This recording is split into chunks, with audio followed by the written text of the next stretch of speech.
कृष्ण कृष्ण हरे कृष्ण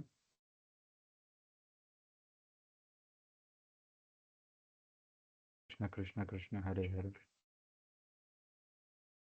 हरे राम राम राम हरे कृष्ण कृष्ण कृष्ण हरे हरे राम राम हरे हरे हरे हरे हरे कृष्ण कृष्ण कृष्ण हरे हरे हरे राम राम राम हरे हरे प्रभुपाद की जय।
हरे कृष्ण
హరే కృష్ణ.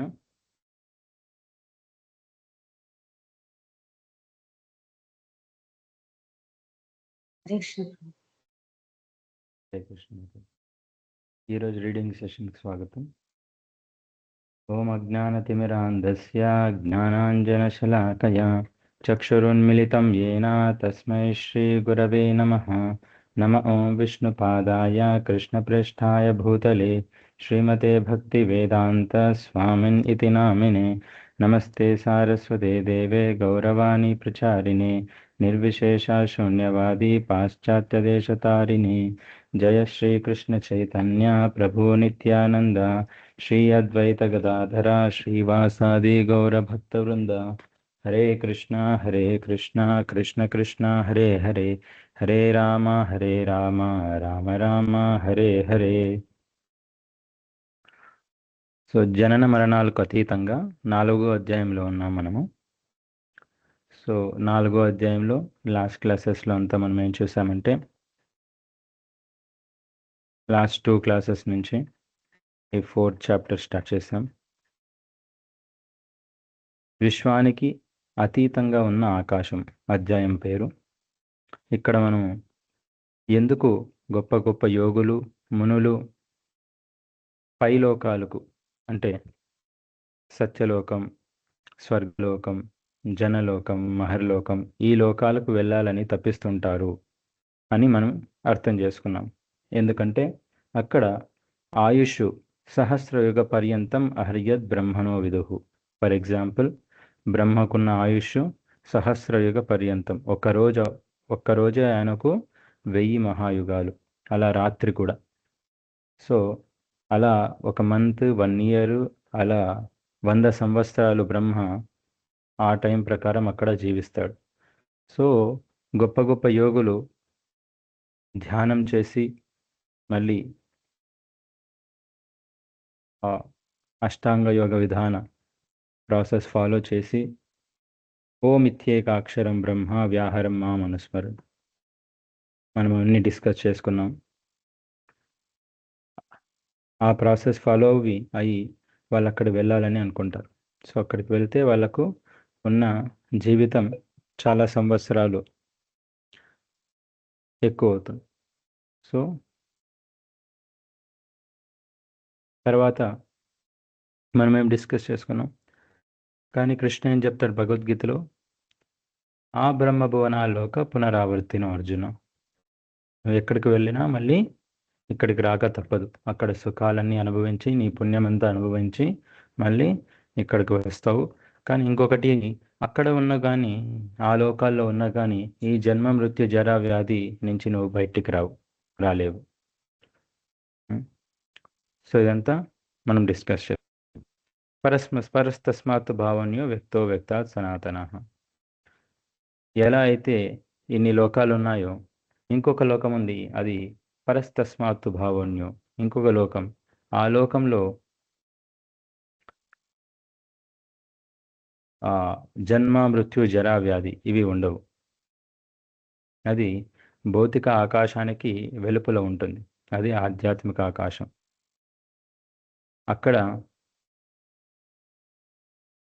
అక్కడ ఉన్న లోకం, అక్కడ ఉన్న శరీరం నిత్యమైనది. ఆ లోకానికి నతద్భాసేతో సూర్యో నశశాంకో నపావక. ఇక్కడ ఈ లోకాల లాగా సూర్యచంద్రుల కాంతి అక్కడ అవసరం లేదు. అక్కడ ఆ ధామానికి వెళితే మళ్ళీ తిరిగి రావాల్సిన పని కూడా లేదు. ఏది ఆ ధామం అంటే అదే గోలోక ధామం, వైకుంఠ ధామం, ఆధ్యాత్మిక ఆకాశం. సో అక్కడికి ఎలా వెళ్ళాలి అని డిస్కస్ చేసుకునే దాంట్లో మనం ఇక్కడ ఉన్నామన్నమాట. పురుషస్య పరఃపార్థ భక్త్యా లభ్యస్త్వనన్యయ యస్యాంతస్థాని భూతాని ఏన సర్వం ఇదం తతం. సో అక్కడి నుంచి మనం భక్తి మార్గంలోకి వచ్చాం. అందరికంటే గొప్పవాడైన పరమపురుషుడు అనన్య భక్త చైతన్యే లభ్యమవుతాడు. ఆ లోకానికి వెళ్ళాలంటే అక్కడ ఆయన ఏం చెప్తాడు, పునర్జన్మనా విద్యతే. ఎవరైతే ఇక్కడికి వస్తారో వాళ్ళకి పునర్జన్మ నా విద్యతే. వాళ్ళకి పునర్జన్మ ఇక్కడ అనేది భౌతిక లోకంలో ఉండదు. సో ఆయన లోకాన్ని ఎలా మనం వెళ్ళగలమంటే భక్తి మార్గం ద్వారా. సో భక్తి అంటే ఏంటి అని లాస్ట్ క్లాస్లో మనం స్టార్ట్ చేశాం. భక్త్యా లభ్యస్థనన్యయ హృషికేన హృషికేశ సేవనం. ఆ హృషికేశునికి మన ఇంద్రియాలతో, హృషికేన అంటే ఇంద్రియాలు, మన అన్ని ఇంద్రియాలతో ఆయన్ని ధ్యానించడం, ఆయన్ని పూజించడం, ఆయన్ని నామాలు, ఫర్ ఎగ్జాంపుల్ మన మన నాలుకతో హరే కృష్ణ కృష్ణ కృష్ణ హరే హరే, హరే రామ రామ రామ హరే హరే అని ఆయన నామాన్ని జపించడం, మన చెవులతో ఆయన నామాన్ని వినడం, ఆయన గుణ కీర్తనలన్నీ వినడం, ఆయన కథలు లీలలన్నీ వినడం. మన అన్ని ఇంద్రియాలతో ఒక్కొక్క ఇంద్రియానికి ఒక్కొక్క పని. మన కాళ్ళతో ఆయన ఆలయానికి నడవడం, చేతులతో ఆయన ఆలయాన్ని శుభ్రం చేయడం. ఇలాగా మనం అన్ని ఇంద్రియాలని ఆయన సేవలో అంకితం చేయడమే భక్తి. హృషికేశ సేవనం. ఇది నారదుడు ఇచ్చిన డెఫినేషన్ అన్నమాట భక్తికి. అలానే రూప గోస్వామి కూడా భక్తికి డెఫినేషన్ ఇస్తారు. ఏంటి అది అంటే ఇప్పుడు చూద్దాం. శ్రీల రూప గోస్వామి తెలిపినట్లు మనం శ్రీకృష్ణుని అనుకూలంగా సేవించాలి. సాధారణంగా మనం ఏదో భౌతిక ప్రయోజనానికి లేదా లాభానికి భగవంతుని సేవ చేయగోరుతాం. అయినా భౌతిక లాభము కొరకు భగవంతుని దరిచేరేవాడు అసలు ఎప్పుడూ భగవంతుని దగ్గరకు వెళ్ళని వాని కంటే ఉత్తముడే. కానీ మనం భౌతిక లాభ వాంఛ నుండి విడివడే ఉండాలి. శ్రీకృష్ణుని తెలుసుకోవడమే మన లక్ష్యం కావాలి. శ్రీకృష్ణ భగవానుడు అనంతుడు, అతని అవగతము చేసుకోవడం అసాధ్యం. అయినా మనకు అర్థమైనంత మనం అంగీకరించాలి. మన అవగాహన కొరకే భగవద్గీత ప్రత్యేకంగా చెప్పబడింది. ఈ రకంగా జ్ఞానాన్ని పొందడం ద్వారా శ్రీకృష్ణుడు ప్రసన్నుడవుతాడని మనం తెలుసుకోవాలి. అతని ఆనందమును అనుసరించి అనుకూలముగా మనము అతనిని సేవించాలి. కృష్ణ చైతన్యం అనేది విస్తారమైన సారస్వతముతో కూడినట్టి గొప్ప విజ్ఞాన శాస్త్రం. ఆ సారస్వతాన్ని మనం భక్తిని పొందడానికి ఉపయోగించుకోవాలి. సో ఇక్కడ శ్రీల రూపగోస్వామి వారు ఏం చెప్తున్నారంటే, అందరికీ రూపగోస్వామి అంటే తెలిసే ఉంటుంది. రూపగోస్వామి వారు చైతన్య మహాప్రభు యొక్క ప్రియ శిష్యులు. షడ్ గోస్వామిలో మొదటివారు. ఆయన రూపగోస్వామి భక్తికి డెఫినేషన్ ఇస్తారు. ఏమి? అన్యాభిలాషిత శూన్యం జ్ఞాన కర్మాజనావృతం ఆనుకూల్యేన కృష్ణానుశీలనం భక్తిరుత్తమం. ఆనుకూల్యేన కృష్ణానుశీలనం. మనం భక్తి అంటే అనుకూలంగా మనం ఉండాలన్నమాట. ఎలా అంటే ఇప్పుడు దానికి ప్రభుపాద ఒక ఎగ్జాంపుల్ ఇస్తారు. కంసుడు కూడా కృష్ణుణ్ణి ఆల్వేస్ ఎప్పుడు ధ్యానిస్తూ ఉన్నాడనమాట. కృష్ణ కృష్ణ కృష్ణ అని. ఏమని? కృష్ణుని ఎలా చంపగలను, ఎప్పుడు చంపగలను, ఎక్కడున్నాడు అని కృష్ణుణ్ణి ధ్యానిస్తూ ఉన్నాడు, స్మరిస్తున్నాడు ఎప్పుడు. కానీ ఆయన స్మరించేది భక్తి కాదు. ఎందుకంటే ఆయన కృష్ణుని అనుకూలంగా స్మరిస్తూ ఉండలేదు. ఆయన్ని చంపాలని ఆ కోరికతో ఆయన దేవుణ్ణి స్మరిస్తున్నాడు. సో రూపగోస్వామి వారు చెప్పేది ఏంటంటే, ఇక్కడ మనము ఎప్పుడు దేవుణ్ణి స్మరించినా సాధారణంగా మనం ఏదో భౌతిక ప్రయోజనానికి లేదా లాభానికి భగవంతుని సేవ చేస్తాం. నాకేదో ఒక లాభం కావాలి అనే ఉద్దేశంతో మనం సేవ చేస్తాం. కానీ భక్తి అంటే నా కోరికలు నెరవేర్చుకోవడానికి కృష్ణుని ఉపయోగించుకోవడం కాదు. భక్తి అంటే కృష్ణుడు సంతోషపడే విధంగా సేవ చేయడం. ఆనుకూల్యేన అంటే కృష్ణునికి అనుకూలంగా. ఒక తల్లి పిల్లవాడిని ప్రేమతో సేవ చేస్తుంది. ఏదో జీతం కోసం కాదు, ఏదో ఎక్స్పెక్టేషన్తో ఒక తల్లి ఆ, వాళ్ళ పిల్లల్ని బిడ్డలని సేవ చేయదు.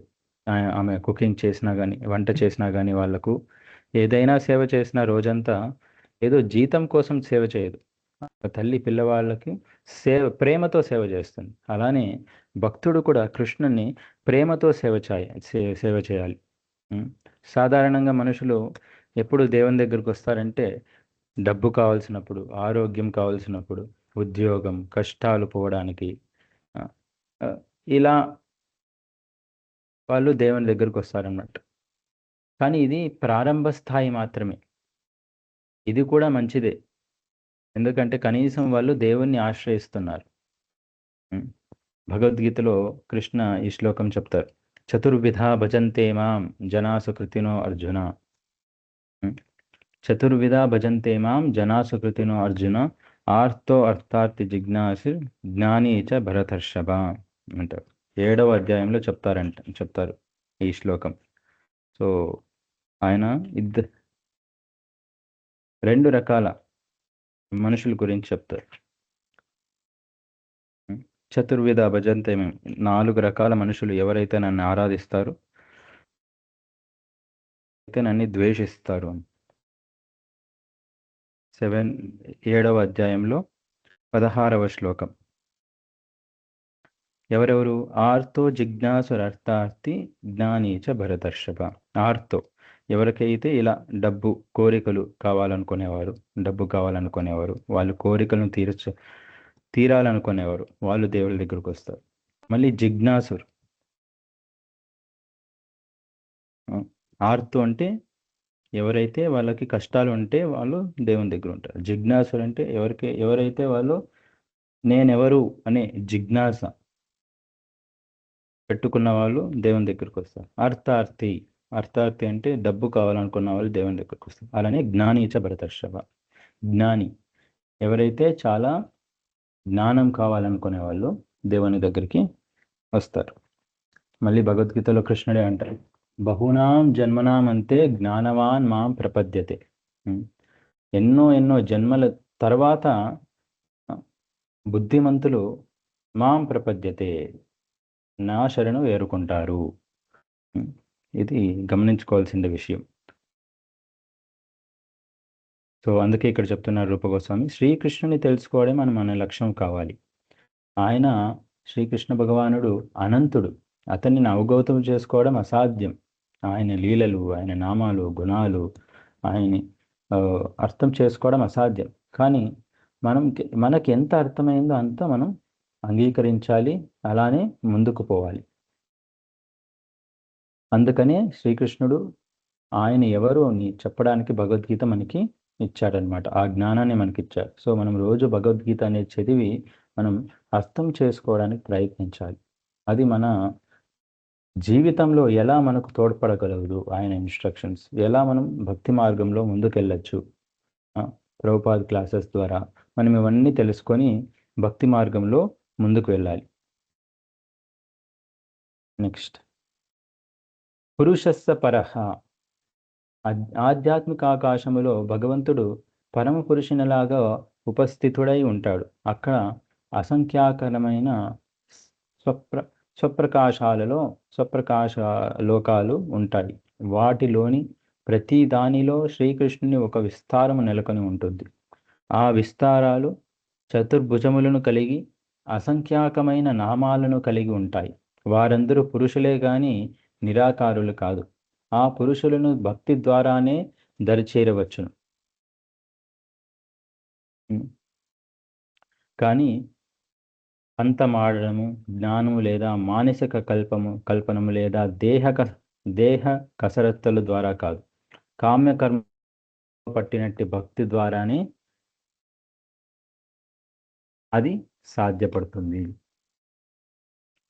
సో పురుషస్స పరఃపార్థ భక్త్యా లభ్యస్త్వనన్యయ. సో ఆధ్యాత్మిక ఆకాశంలో భగవంతుడు పరమ పురుషునిలాగా ఉపస్థితుడై ఉంటాడు. ఆయనే ఆది పురుషుడు. ఆయన ఒక్కడే పురుషుడు, మిగతా వాళ్ళందరూ ప్రకృతి. అందుకే ఆయన పురుషోత్తముడు. ఆయన ఒక్కడే ఉత్తముడు పురుషుడు. ఆయన ఒక్కడే పురుషుడు. అక్కడ అసంఖ్యాకరమైన స్వప్రకాశ లోకాలు ఉంటాయి. ఉం. ఇక్కడ మనం లాస్ట్ క్లాస్లో గోలోక చార్ట్ చూసామన్నమాట. లాస్ట్ క్లాస్లో మనం మెటీరియల్ వరల్డ్ చార్ట్ చూసాం, ఈ కింద యొక్క భాగం. ఇక్కడ పైన చూస్తే మనకి ఇంకా బాగా అర్థమవుతుంది. ఇదంతా స్పిరిచువల్ స్కై. ఈ ఆధ్యాత్మిక ఆకాశంలో శ్రీల ప్రభుపాద చెప్తారనమాట, 100%లో 75% స్పిరిచువల్ స్కై, ఓన్లీ 25% మాత్రం భౌతిక లోకం. భౌతిక లోకం వచ్చేసి ఓన్లీ 25%, 75% ఆధ్యాత్మిక లోకం. అక్కడ ఆధ్యాత్మిక లోకంలో ఎన్నో లోకాలు ఉన్నాయి. ఒక్కొక్క లోకంలో ఆయన చతుర్భుజ రూపంలో ఉంటారనమాట. మనకు తెలుసు 24 నారాయణ ఫార్మ్స్, పద్మనాభ అని, అనిరుద్ధ అని, ఋషికేశ, దామోదర, కృష్ణ, అధోక్షజ, కల్కి, పద్మనిధి, కేశవ, వాసుదేవ, మత్స్య, కూర్మ, నారాయణ, మాధవ. ఇలా ఒక్కొక్క లోకంలో ఒక్కొక్క అవతారం మాదిరి ఆయన ఉంటారనమాట. సో దానిపైన అలానే వెళ్తే ఇక్కడ గోలోక బృందావన ధామం, ఓన్లీ రాధాకృష్ణులు ఉండే చోటు. సో ఇక్కడ ఏం చెప్తున్నారంటే వారందరూ పురుషులే కానీ నిరాకారులు కాదు. సో నిరాకారవాదులు ఏం చెప్తారంటే ఆధ్యాత్మిక లోకం ఓన్లీ జ్యోతి, అక్కడ వెలుగు తప్ప ఏది ఉండదు అంటారు. ఆ జ్యోతిలో మనం కూడా కలిసిపోవడమే మన లక్ష్యమని వాళ్ళు చెప్తారు. కానీ ఇక్కడ మనకేం చెప్తున్నారు భగవద్గీత నుంచి ప్రభుపాదు, వారందరూ పురుషులే కానీ నిరాకారులు కాదు. అక్కడ నిరాకారులు లేరు, అక్కడ కూడా పురుషులు అంటే వ్యక్తులు ఉన్నారు.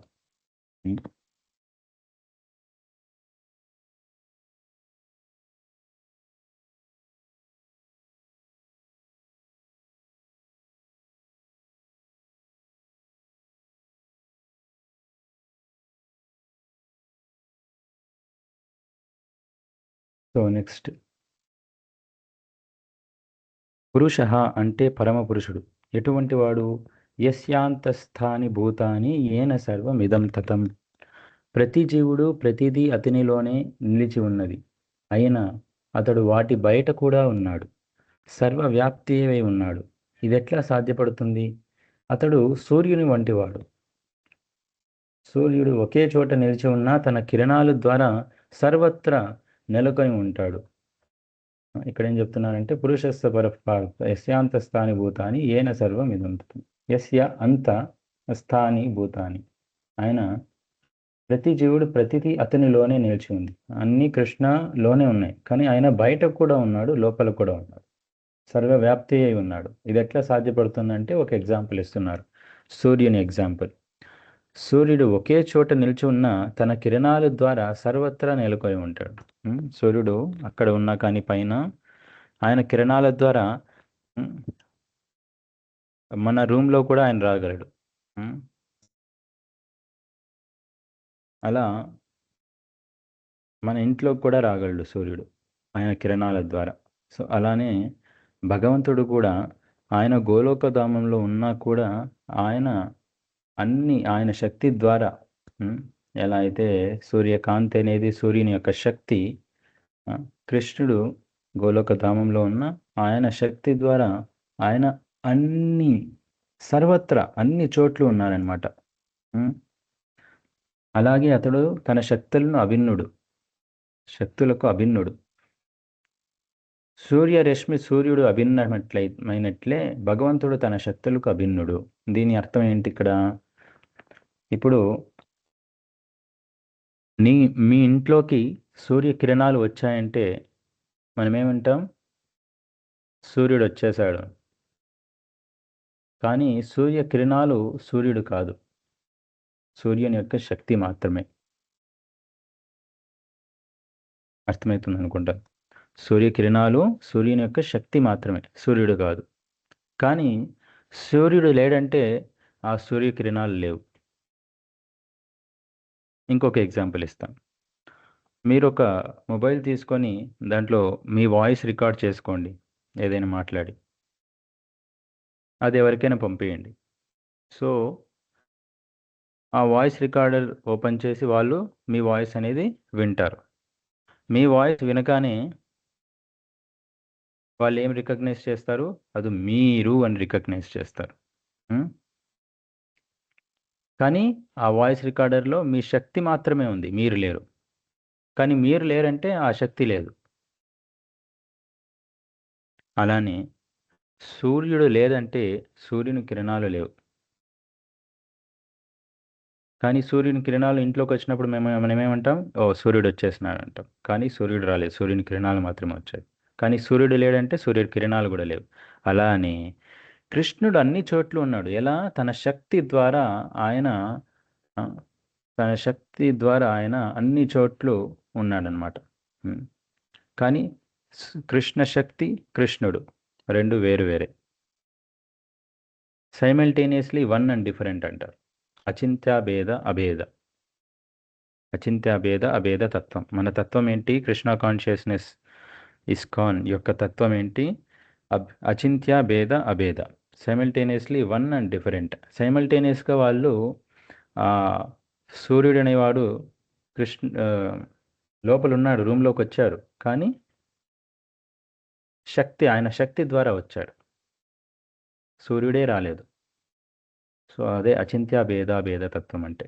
కృష్ణుడు ఆయన శక్తి ద్వారా అన్ని లోకాల్లోనూ అన్ని చోట్ల ఒక చిన్న చిన్న స్టోన్, బ్యాక్టీరియా, వైరస్ నుంచి పెద్ద పెద్ద కొండలు, పెద్ద పెద్ద లోకాల్లో అన్ని చోట్ల ఆయన శక్తి వ్యాపించింది.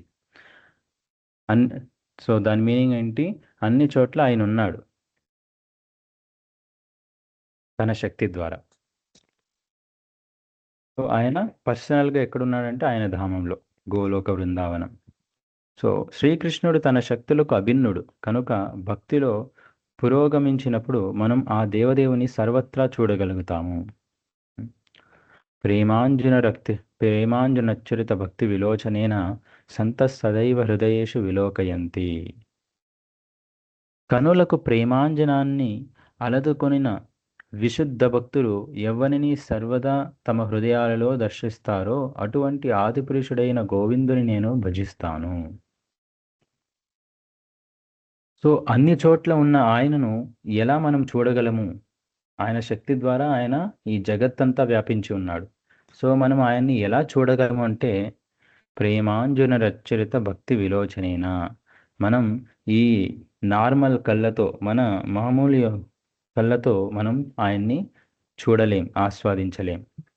ఆయన్ని ఎలా చూడాలంటే ప్రేమాంజునచ్చరిత భక్తి విలోచనేన. ఆ భక్తి యొక్క ప్రేమతో నిండి ఉన్న కళ్ళతోనే మనం చూడగలం. ఎలా అయితే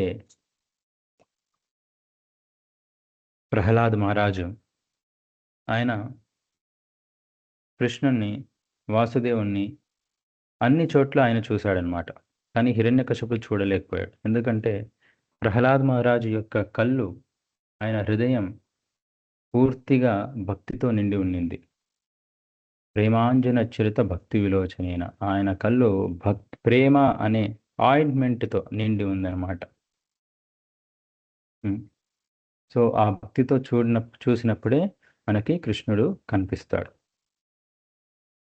ఈ మెటీరియల్ కళ్ళు, మనకున్న భౌతిక కళ్ళు, ఇవి material gamma rays, X rays, ultraviolet rays అవే చూడలేం.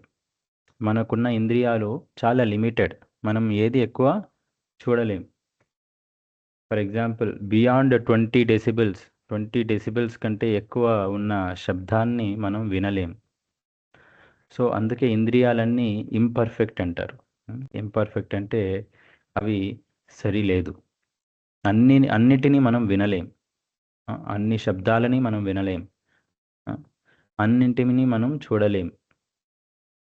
మన కళ్ళు, మన ఇంద్రియాలు అన్నింటికి లిమిటేషన్స్ అనేవి ఉన్నాయన్నమాట. సో భౌతిక వస్తువులే మనం చూడలేకున్నప్పుడు X rays, gamma rays, ultraviolet rays ఇలాంటి భౌతిక కాంతులే మనం చూడలేకున్నప్పుడు కృష్ణుని ఎలా మనం చూడగలం? ఉమ్, ఆత్మని ఎలా మనం చూడగలం? ఆ ఆధ్యాత్మిక శక్తిని మనం ఎలా చూడగలం? చూడలేం బేసిక్లీ. సో ఆయన్ని ఎలా మనం చూడాలి అంటే మన కళ్ళు ప్రేమాంజనచురిత భక్తి విలేచైన ఆ, ప్రేమ ప్రేమ నిండి ఉన్న భక్తితో మాత్రమే మనం ఆయన్ని చూడగలం అని బ్రహ్మ సంహితలో చెప్తున్నారనమాట. సో భగవత్ ప్రేమతో నిండిన వారు భగవంతుని తమ ఎదుట నిరంతరము దర్శిస్తారు. ఎగ్జాంపుల్ మనకు ప్రహ్లాద్ మహారాజ్. మనం నిన్న రాత్రి భగవంతుణ్ణి చూశాం, కానీ ఇప్పుడు అతడు లేడు అనడం కాదు. కృష్ణ భక్తునికి కృష్ణుడు ఎప్పుడూ ఉపస్థితుడై ఉంటాడు, నిరంతరము దర్శనీయుడై ఉంటాడు. కేవలం అతని దర్శించే కళ్ళను మనం కలిగి ఉండాలంతే. ఉం? మన భవబంధం అంటే భౌతికేంద్రియ ఆచ్ఛాదనము వలన ఆధ్యాత్మికం అంటే ఏమిటో మనం అర్థం చేసుకోలేము. కానీ హరే కృష్ణ మహామంత్ర కీర్తన పద్ధతి ద్వారా ఈ అజ్ఞానము తొలగించబడుతుంది. అదెట్లా సాధ్యపడుతుంది? నిద్రపోతున్న వ్యక్తిని శబ్దము చేసి లేపవచ్చును కదా. ఒక వ్యక్తి అన్ని రకాలుగా ఉన్న అంటే అతడు చూడలేడు, అనుభూతిని పొందలేడు, వాసన చూడలేడు. అయినా అతని వినికిడి శక్తి ఎంత చురుకగా ఉంటుందంటే శబ్దము కాగానే అతడు మేల్కొంటాడు. అదేవిధంగా ఆత్మ ఇప్పుడు భౌతిక సంపర్కమనే నిద్రచే ఆవరింపబడి ఉన్నప్పటికీ హరే కృష్ణ కృష్ణ కృష్ణ హరే హరే హరే రామ రామ రామ హరే హరే ఉం?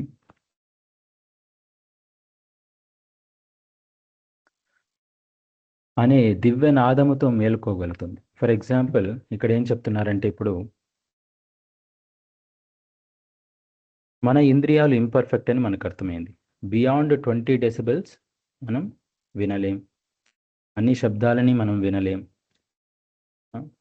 అన్ని రకాల భౌతిక శక్తులు కాంతులని మనం చూడలేం. సో మన సెన్సెస్, మన ఇంద్రియాలు ఇంపర్ఫెక్ట్. అలానే ఇక్కడ ఏం చెప్తున్నారంటే భౌతికేంద్రియ ఆచ్ఛాదనం వలన ఆధ్యాత్మికం అంటే ఏమిటో మనం అర్థం చేసుకోలేము. మన ఇంద్రియాల ద్వారా ఇవన్నీ ఈ కృష్ణుని కానీ ఆధ్యాత్మిక శక్తి కానీ మనం చూడాలంటే, అర్థం చేసుకోవాలంటే మనకు సాధ్యం కాదు. అది ఎలా సాధ్యపడుతుంది అంటే హరే కృష్ణ మహామంత్ర కీర్తన పద్ధతి ద్వారా మాత్రం ఈ అజ్ఞానం అనేది తొలగించబడుతుంది. ఇక్కడ ఒక ఎగ్జాంపుల్ ఇస్తున్నారు. ఒక మనిషి ఎవరైనా నిద్రపోతూ ఉంటే కళ్ళు మూసుకుని ఉంటాయి. మనం ఏం చేసినా ఆయనను లేపలేం. ఆ మనిషిని లేపాలంటే ఏం చేయాలి? ఏదో ఒక శబ్దం చేయాలి. ఆ శబ్దం చేసినప్పుడు ఇమీడియట్గా ఆయన మేల్కొంటాడనమాట. అలానే శబ్దానికి అంత శక్తి ఉంది. ఈ భౌతిక శబ్దానికి అంత శక్తి ఉంటే మీరు అర్థం చేసుకోండి, హరే కృష్ణ మంత్రం ఆధ్యాత్మిక శక్తికి ఇంకెంత ఆధ్యాత్మిక శబ్దానికి ఇంకెంత శక్తి ఉంటుందో మీరే అర్థం చేసుకోవాలి. అది దివ్యనామమైన హరే కృష్ణ మంత్రం. హరే కృష్ణ అనేది భగవంతుని, అతని శక్తిని సంబోధించడమే అవుతుంది. హరే అంటే శక్తి, కృష్ణ అనేది భగవంతుని పేరు. సో ఇన్నాళ్ళు మనం హరే కృష్ణ మంత్రాన్ని జపిస్తూ ఉన్నాం, చాంటింగ్ చేస్తున్నాం. కానీ హరే కృష్ణ కృష్ణ కృష్ణ హరే హరే హరే రామ రామ రామ హరే హరే, దీనికి మీనింగ్ ఏంటి? ఏంటిదంటే హరే అంటే ఏంటి, కృష్ణ అంటే ఏమి, రామ అంటే ఏమి దీనికి మీనింగ్ అనేది ఇక్కడ ఎక్స్ప్లెయిన్ చేస్తున్నారనమాట. హరే అంటే ఆయన కృష్ణుని యొక్క, దేవుని యొక్క, భగవంతుని యొక్క శక్తిని మనం అడ్రస్ చేస్తున్నాం. ఫర్ ఎగ్జాంపుల్ ప్రభుపాద ఏం చెప్తారంటే సాంస్క్రిట్లో, సంస్కృతంలో ఎప్పుడైనా ఎవరినైనా పిలవాలంటే లత అనే ఆవిడని పిలవాలంటే లతే అంటారు. రాధా పిలవాలంటే రాధే అని పిలుస్తారనమాట.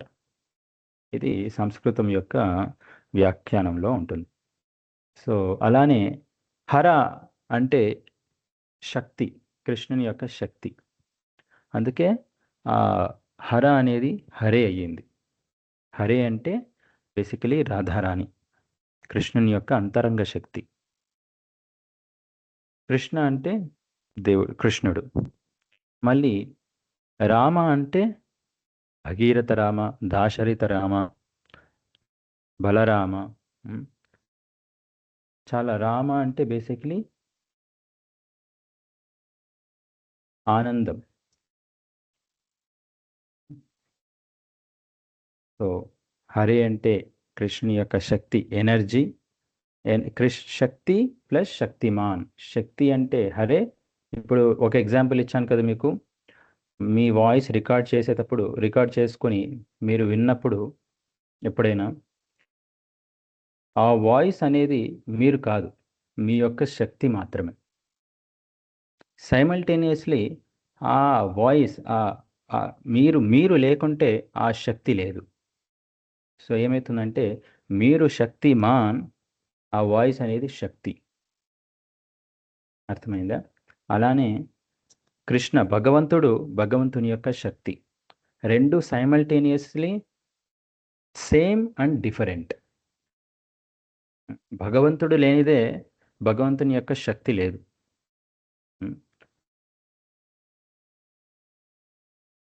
సైమల్టేనియస్ అదే. అలానే భగవంతుని యొక్క శక్తి భగవంతుడు కాదు యాక్చువల్గా. ఆయన యొక్క శక్తి సైమల్టేనియస్లీ వన్ అండ్ డిఫరెంట్. అచింత్య భేద అభేద తత్వం ఇది. సో ఇక్కడ హరే అంటే శక్తి, కృష్ణ అనేది భగవంతుని పేరు కనుక హరే కృష్ణ మంత్ర జపము చేసినప్పుడు మనం ఓ ఓ భగవత్ శక్తి, ఓ భగవంత నన్ను స్వీకరించండి అని అనడమే అవుతుంది. మీ సేవలో నన్ను అంకితం చేసుకోండి అని, నాకు కొంచెం సేవ ఇవ్వండి అని అడగడం. అది భగవంతుడు స్వీకరించే స్థుతి, ప్రార్థన మన దగ్గర ఇంకొకటి లేదు.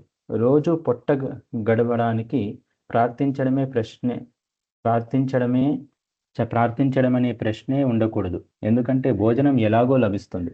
హరే కృష్ణ అనేది మనల్ని అంగీకరించమని ప్రార్థిస్తూ భగవంతుని సంబోధించడం అవుతుంది.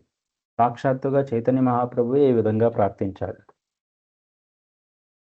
ఇక్కడ ఏం చెప్తున్నారంటే భగవంతుణ్ణి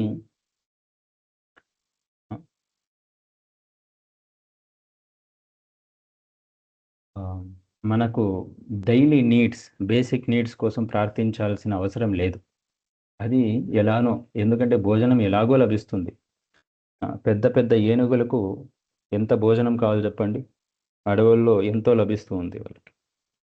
సో ఈ జగత్తులో అందరినీ మెయింటెనెన్స్ చేసేవాడు ఎవరంటే దేవుడు, కృష్ణ భగవంతుడు. అంత పెద్ద పెద్ద ఏనుగులకే ఆయన భోజనం కల్పించే అవకాశం ఉంది, మనకి ఎందుకు కల్పించరు? సో దానికోసం మనం పాకులాడకూడదు.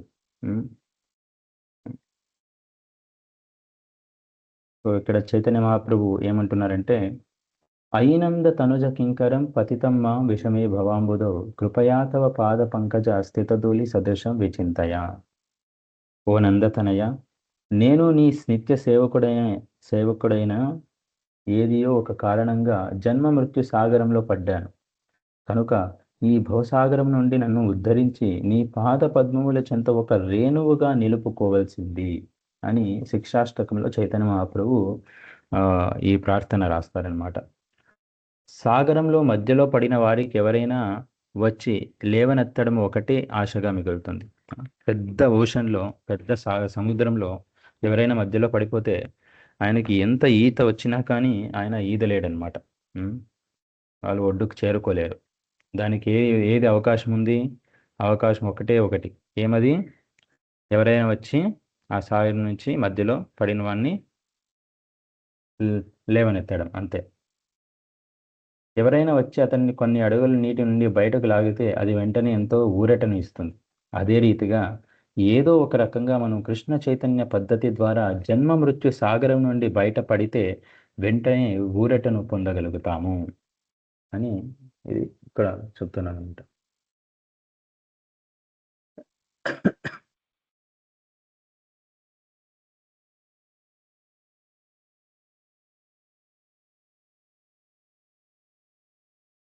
మళ్ళీ ఇంకొక శ్లోకం ఉంది భగవద్గీతలో, కృష్ణుడు చెప్పేది భక్త్యామాం అభిజానాతి యావాన్ యశ్చాస్మి తత్వతః. తతో మాం తత్వతో జ్ఞాత్వా విశతే తదనంతరం. అంటే కృష్ణుని ఎలా తెలుసుకోవచ్చు? కృష్ణుని ఎలా తెలుసుకోవచ్చు అంటే ఇక్కడ ఏం చెప్తారు? కృష్ణుడే ఆయన భగవద్గీతలో చెప్తున్నాడు, 18వ అధ్యాయం 55వ శ్లోకం. భక్త్యా మాం అభిజానాతి. ఓన్లీ భక్తి ద్వారానే నన్ను తెలుసుకోగలరు. అభిజానాతి, జానాతి అంటే నన్ను తెలుసుకోగలరు. ఎలా? ఓన్లీ భక్తి నుంచి. భక్త్యా ఆయన కర్మ్యామాం అభిజానాతి, కర్మ నుంచి నన్ను తెలుసుకోగలరు అని చెప్పలేదు. జ్ఞానామాం అభిజానాతి, మీరు మంచి జ్ఞానం తెలుసుకొని ఆ జ్ఞానం ద్వారా మీ అన్వేషించి నన్ను తెలుసుకోవచ్చు అని చెప్పలేదు. ఓన్లీ భక్త్యా మాం అభిజానాతి యావాన్ యశ్చాస్మి తత్వతః. నన్ను తత్వతః, ఇన్ ట్రూత్ నన్ను ఎలా తెలుసుకోగలరంటే భక్త్యా మాం అభిజానాతి. మళ్ళీ ఇంకొకటి, భక్తి రసామృత సింధులో శ్రీల రూపగోస్వామి అంటారు, అత శ్రీకృష్ణ నామాది నభవేద్ గ్రాహ్యమింద్రియై సేవోన్ముఖీ జిహ్వాదౌ స్వయమేవ స్ఫురత్యదః. దీనికి మీనింగ్ ఏంటంటే అత శ్రీకృష్ణ, అత అంటే దేర్ ఫోర్, ఇంగ్లీష్లో దేర్ ఫోర్ అంటే అది ఒక ఫైనల్ ఇన్స్ట్రక్షన్ మాదిరి ఇస్తున్నారనమాట ఆ శ్లోకానికి భక్తి రసామృత సింధులో. అత శ్రీకృష్ణ నామాది, శ్రీకృష్ణుని యొక్క నామాలు, గుణాలు, ఆయన లీలలు, కథలు ఇవన్నీ నభవేత్ గ్రాహ్యమింద్రియై, గ్రాహ్యమింద్రియ ఈ భౌతిక ఇంద్రియాలతో మనం తెలుసుకోలేము. నేను అప్పుడు చెప్పినట్టు ఎగ్జాంపుల్, భౌతిక ఇంద్రియాలతో మనం కొన్ని భౌతిక యొక్క శక్తి కాంతులనే మనం చూడలేం. X rays, gamma rays, ultraviolet race కానీ లేదా వేరేది ఏదైనా కానీ మనం చూడలేం. మన కళ్ళు ఇంపర్ఫెక్ట్. దూరంగా చూస్తే ఆకాశం భూమి కలిసినట్టు కనబడుస్తుంది, కానీ అది ఎప్పటికీ కలవదు. అలా మన కళ్ళు అనేది చాలా ఇంపర్ఫెక్ట్, మన ఇంద్రియాలు అనేవి ఇంపర్ఫెక్ట్. వినడం 20 decibels కంటే ఎక్కువ వినలేం. అలా నభవేద్ గ్రాహ్యమింద్రియై, భౌతిక శక్తిని మన ఇంద్రియాలు వినలేవు, చూడలేవు. సో ఈ గ్రాహ్యం, ఈ భౌతిక ఇంద్రియాలతో శ్రీకృష్ణుని నామాలు ఎలా వినగలవును? అది సాధ్యం కాదు. అది ఎప్పుడు సాధ్యమంటే సేవోన్ముఖేహి జిహ్వాదౌ స్వయమేవ స్ఫురత్యదః. సేవోన్ముఖేహి జిహ్వాదౌ, అది ఎక్కడి నుంచి స్టార్ట్ అవుతుందంటే సేవ. ఎలాంటి సేవ? జిహ్వాదౌ, ఆదౌ అంటే స్టార్టింగ్, నాలుక నుంచి అది స్టార్ట్ అవుతుంది. ఆదౌ జిహ్వ, ఆదౌ జిహ్వ అంటే నాలుక, ఆదౌ అంటే మొదటిగా నువ్వు నాలుక నుంచి స్టార్ట్ చేయాలి. ఎలా స్టార్ట్ చేస్తావు నాలుక నుంచి అంటే ఆయన నామాన్ని స్మరించడం, ఆయన నామాన్ని పలకడం. సేవోన్ముఖేహి, ఆయన నామాన్ని నీ నోటితో నువ్వు సేవించడం ద్వారా ఆయన స్వయమేవ స్ఫురత్యదః. స్వయమేవ స్ఫురత్యద అంటే ఆయన ఏంటి అని నీకు రివీల్ చేస్తారు. ఎలా అయితే కురుక్షేత్ర యుద్ధంలో అర్జునునికి ఆయన విశ్వరూప ప్రదర్శన కల్పించారు. విశ్వరూపం ఎవరు చూడలేకపోయారు, ఎందుకంటే ఆయన ఎవరు చూడలేరు. అలాంటి కళ్ళు, ప్రత్యేకమైన కళ్ళు అర్జునునికి ఇవ్వబడినాయి విశ్వరూప దర్శనం చూడడానికి. సో అలానే మన భౌతిక ఇంద్రియాలతో ఆయన్ని చూడలేం, వినలేం, ఏమి చేయలేం, తాకలేం కూడా. ఎప్పుడైతే మనం మన నాలుకతో మనం చాంటింగ్ చేసి ఆయన నామాన్ని వింటాము, ఆయన స్వయమేవ స్ఫురత్యదః, ఆయన నామాన్ని మనకు రివీల్ చేస్తారనమాట హార్ట్లో. ఇది ఇంకా పెద్ద సబ్జెక్ట్, మళ్ళీ మనం డిస్కస్ చేసుకుందాం. ఇక్కడ సాగరము మధ్యలో పడిన వానికి ఎవరైనా వచ్చి లేవనెత్తడము ఒకటే ఆశగా మిగులుతుంది. ఎవరైనా వచ్చి అతన్ని కొన్ని అడుగులు నీటి నుండి బయటకు లాగితే అది వెంటనే ఎంతో ఊరటనిస్తుంది. సో మనం కూడా ఈ జన్మ మృత్యు సాగరంలో పడి ఉన్నామన్నమాట, సముద్రంలో. సో దీని నుంచి మనం బయటకు రావాలంటే ఎవరైనా ఈ జన్మ మృత్యు సాగరంలో బయట ఉన్న వాళ్ళే మనల్ని లేపగలరు. ఫర్ ఎగ్జాంపుల్, నువ్వు బావిలో పడిపోయినావు అనుకో, బావిలో ఉండే వాళ్ళే నిన్ను పైనకి తీలేరు కదా. బావి నుంచి బయట ఉన్న వాళ్ళు నీకు సహాయం చేయగలరు. కరెక్టే కదా. నీతో పాటు బావిలో పడిన వాళ్ళు నీకు చేయలేరు ఆ బావి నుంచి బయటికి తీయడానికి. బావి నుంచి బయట ఉన్నవాళ్ళు, పైన ఉన్నవాళ్ళు మాత్రం నీకు తాడేసి లాగగలరు, ఏదో ఒక హెల్ప్ చేసి నిన్ను బయటకు తీయగలరు. అలానే మనం ఇప్పుడు జన్మ మృత్యు సాగరంలో పడి ఉన్నాం. అందరూ జన్మ మృత్యు జరా వ్యాధి, భగవద్గీతలో దుఃఖ దోషాను దర్శనం, దుఃఖాలయం అశాశ్వతం, ఇవన్నీ చెప్తారు. సో మనం ఈ సాగరంలో పడి ఉన్నాం ఇప్పుడు. సో దీని నుంచి బయటకు రావాలంటే ఆ, ఎవరి సహాయం కావాలి మనకు? ఎవరైతే ఈ జన్మ మృత్యు సాగరంలో లేరో, బయట ఉన్నారో, దీనికి బయట ఉన్నారో, ఆ, వాళ్ళ హెల్ప్తో, వాళ్ళ సహాయంతోనే మనం బయటకు రాగలం. సో ఎవరు వాళ్ళు జన్మ మృత్యు సాగరం నుంచి బయట ఉండే వాళ్ళంటే? అప్పుడే మనకు స్పిరిచువల్ మాస్టర్ యొక్క, గురువు యొక్క ఆ, గొప్పదనం తెలుస్తుంది. ఎవరు గురువు అంటే, మనం రోజు మంగళారతి పాడుతాం పొద్దున్న 4:30కి. ఏమది? సంసార ధావా నలలీఢలోక త్రణాయ కారుణ్య ఘనాఘనాత్వం ప్రాప్తస్య కళ్యాణ గుణార్హస్య వందే గురు శ్రీ చరణారవిందం. ఏమి? సంసార ధావా నలలీఢలోక. మనం ఈ సంసారం అనే ఆ, ఆ, లోకంలో పడిపోయినాం. దీన్ని, సంసారాన్ని ఇక్కడ దేనిగా కంపేర్ చేస్తున్నారంటే, భవమహాదావాగ్ని. భవమహాదావాగ్ని అంటే ఫారెస్ట్ ఫైర్. అడవిలో ఎప్పుడైనా ఆ, నిప్పు అంటుకునిందంటే, ఒక చెట్టు నుంచి ఇంకొక చెట్టు, ఇంకొక చెట్టు నుంచి ఇంకొక చెట్టు, అలా ఫుల్ అగ్గి తయారవుతుంది. అంత ఫైర్ పుట్టుకుంటుంది అనమాట. అన్ని చెట్లన్నీ కాలిపోతూ ఉంటాయి. అప్పుడు నువ్వు ఎన్ని బకెట్ల నీళ్లు తెచ్చి వేసినా అది ఆరదు. ఉం. అలానే జన్మ మృత్యు సంసారంలో ఉన్నప్పుడు, నువ్వు సాగరంలో ఉన్నప్పుడు వేరే వాళ్ళ యొక్క సహాయం, చిన్న చిన్న సహాయం నీకు తోడ్పడదు. ఎవరు నీకు సహాయం చేయాలి? ఎవరైతే బయట ఉన్నారో. అలానే ఫారెస్ట్ ఫైర్లో కూడా ఆ, అడవిలో ఉన్న నిప్పుని ఆర్పాలంటే నువ్వు చిన్న చిన్న బకెట్లతో ఎన్ని బకెట్లు పోసినా అక్కడ ఆరదు. ఎందుకంటే అది ఫారెస్ట్, ఫుల్ ట్రీస్, చెట్లే ఉంటాయి. సో ఇమీడియట్గా అది ఒకటి తర్వాత ఒకటి, ఒకటి తర్వాత ఒకటి అన్నీ అంటుకుపోతూ ఉంటాయి అన్నమాట. కానీ త్రాణాయ కారుణ్య ఘనాఘనాత్వం.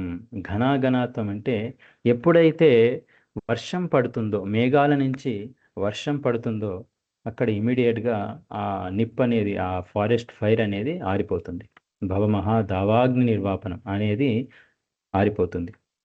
అది ఎవరు కల్పించేవారు అంటే, వందే గురో శ్రీ చరణారవిందం. ఆ, గురువు యొక్క దయతో, ఆయన ఇచ్చిన జ్ఞానంతో మనం ఈ భౌతిక సంసారం నుండి బయటకు రాగలుగుతాం అన్నమాట.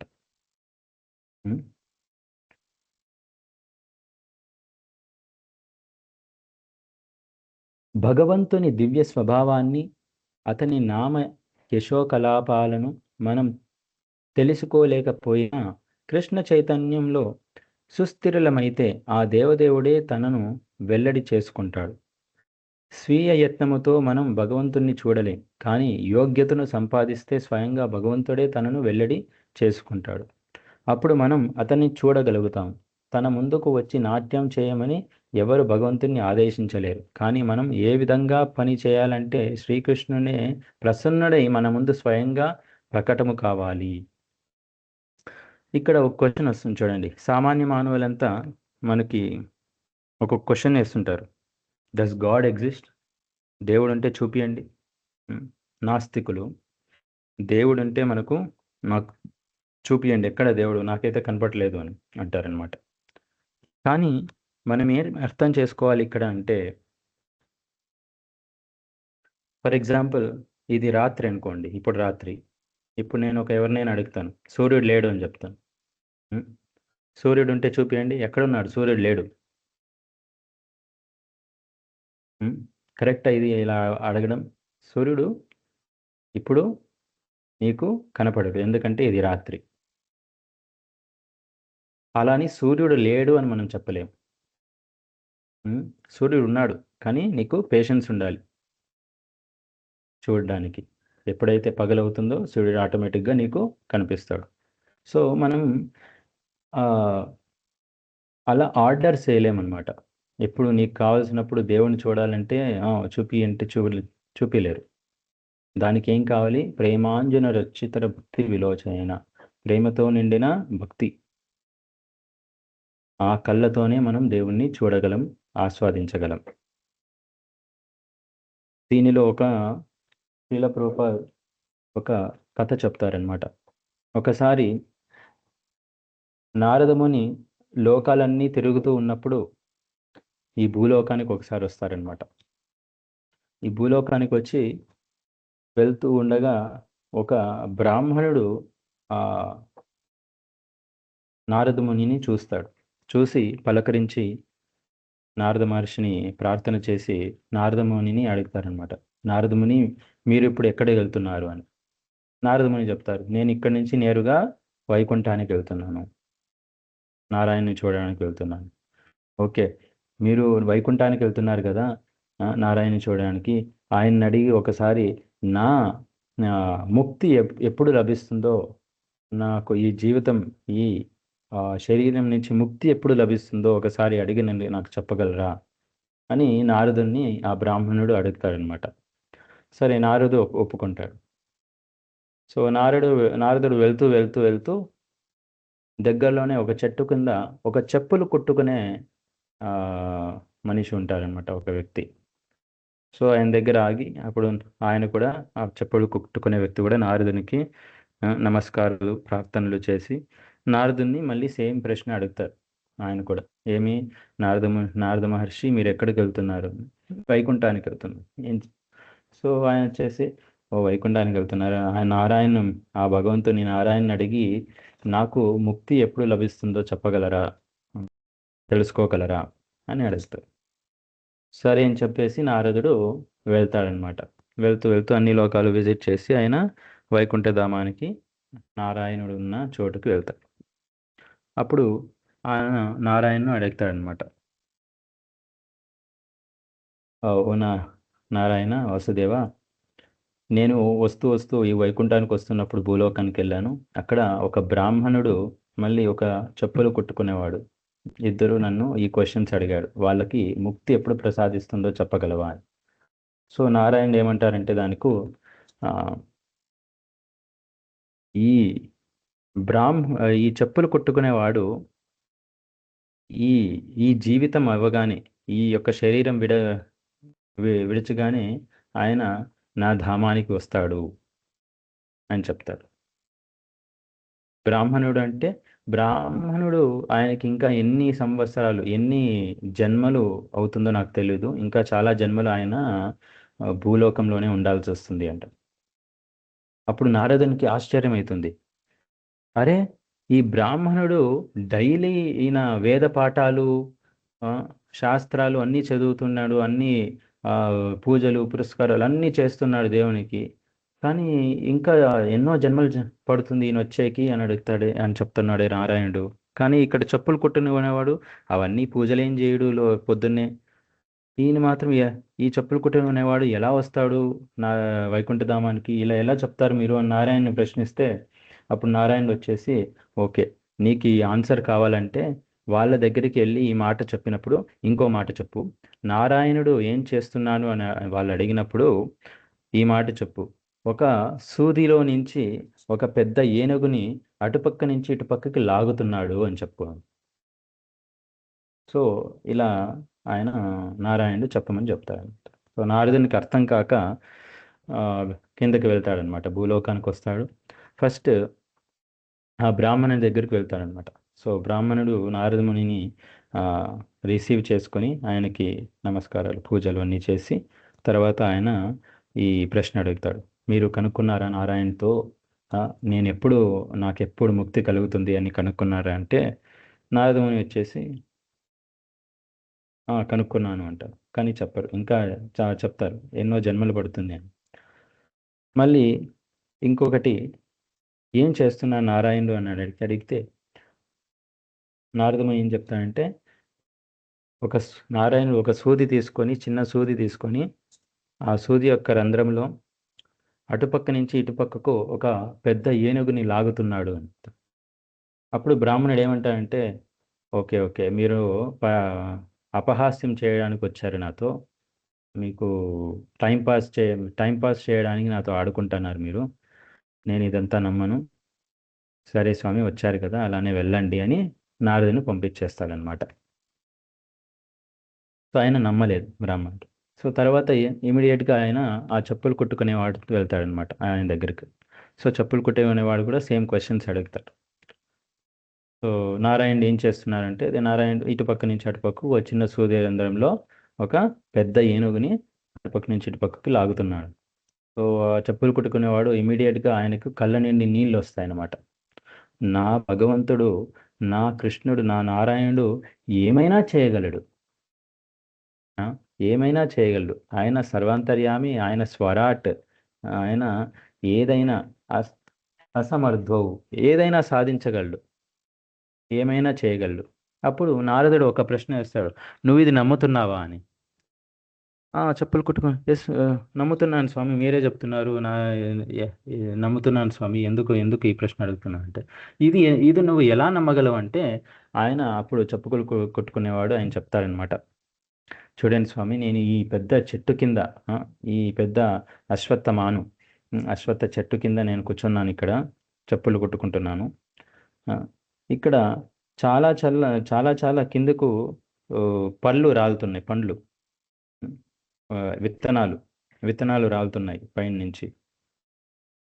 ఆ, ఇది చాలా పెద్ద వృక్షం, దాంట్లో నుంచి ఒక విత్తనం రాలుతుంది. సో ఆ విత్తనం నాటితే మళ్ళీ ఇలాంటి పెద్ద వృక్షం వస్తుంది. కరెక్టే కదా. సో ఒక చిన్న విత్తనంలో ఇంత పెద్ద వృక్షాన్ని పెట్టగలిగిన వాడు ఒక చిన్న రంధ్రంలో ఆ ఏనుగుని ఎందుకు లాగలేడు అని చెప్తాడనమాట. సో అప్పుడు నారదునికి అర్థమవుతుంది. ప్రేమాంజన రచ్చరిత భక్తి విలోచనేన, ప్రేమతో నిండిన భక్తితో మాత్రమే నువ్వు దేవుని గుణములు, లీలలు, ఆ, వాళ్ళు ఆయన కథలు అర్థం చేసుకోవాలి, ఆయన యాక్టివిటీస్, ఆయన కర్మలు. అందుకే భగవద్గీతలో కృష్ణ ఎందుకు చెప్తారు, జన్మ కర్మ చమే దివ్యం ఏవం యో వేత్తి తత్వతః. ఆయన్ను అర్థం చేసుకోవడం చాలా కష్టం కృష్ణుణ్ణి. ఓన్లీ భక్తి ద్వారానే ఆయన లీలలు, గుణాలు, కర్మలు ఆయన్ని అర్థం చేసుకోవాలి. జన్మ కర్మ చమే దివ్యం యో వేత్తి తత్వ. వాస్తవంగా రీజన్ ఉండాలన్నమాట. ఓన్లీ గుడ్డి నమ్మకం కాదు, ఆయన ఎలా నమ్మాలి అని కూడా మనం తెలుసుకోవాలి. రీజన్ ఉండాలి మనం నమ్మడానికి. ఈ చూడండి ఇప్పుడు ఆయన చెప్పులు కుట్టుకునేవాడు ఏం రీజన్ ఇచ్చాడు చూడండి. ఒక చిన్న విత్తనంలో ఆయన అంత పెద్ద వృక్షాన్ని దాచిపెట్టినప్పుడు ఒక చిన్న సూదిలో ఏనుగుని లాగలేడా? ఆ, చూడండి. సో ఇది భక్తి అంటే. భక్తి అంటే ఏదో గుడ్డి నమ్మకం లేదా ఏదో ఒక టైం పాస్ కాదు. భక్తి అంటే ఒక జ్ఞానం, జ్ఞానంతో నిండి ఉన్న ప్రేమ. భక్తితో నిండి ఉన్న ప్రేమ. రీజన్ ఉంటుంది ప్రతి దానికి. సో ఇది ఇక్కడ ఏం చెప్తున్నారు మనం. సో స్వీయ యత్నముతో మనం భగవంతుణ్ణి చూడలేం. ఎన్ని పూజలు పురస్కారాలు మనం చేసినా మనం ఆయన్ని అలా చూడలేం. కానీ యోగ్యతను సంపాదిస్తే స్వయంగా భగవంతుడే తనను వెల్లడి చేసుకుంటాడు. అర్జునుడు ఎలా కురుక్షేత్ర యుద్ధంలో ఆయన ఆ విశ్వరూప దర్శనాన్ని చూడలేడు, కానీ ఆయనకు ఆ కళ్ళను ప్రసాదించాడనమాట కృష్ణుడు. సో ఇక్కడికి ఈరోజు సెషన్ ముగిద్దాం. ఎవరికైనా ఏదైనా క్వశ్చన్స్ ఉంటే అడగచ్చు.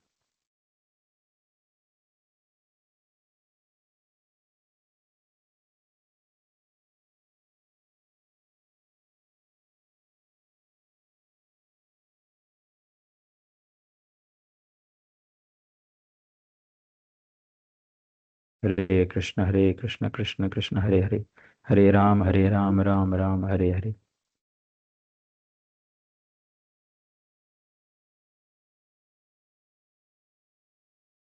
हरे कृष्ण माता जी। यस। श्रीमद् भगवद गीता की जय। विश्व गुरु शिल प्रभुपाद की जय। कृष्ण।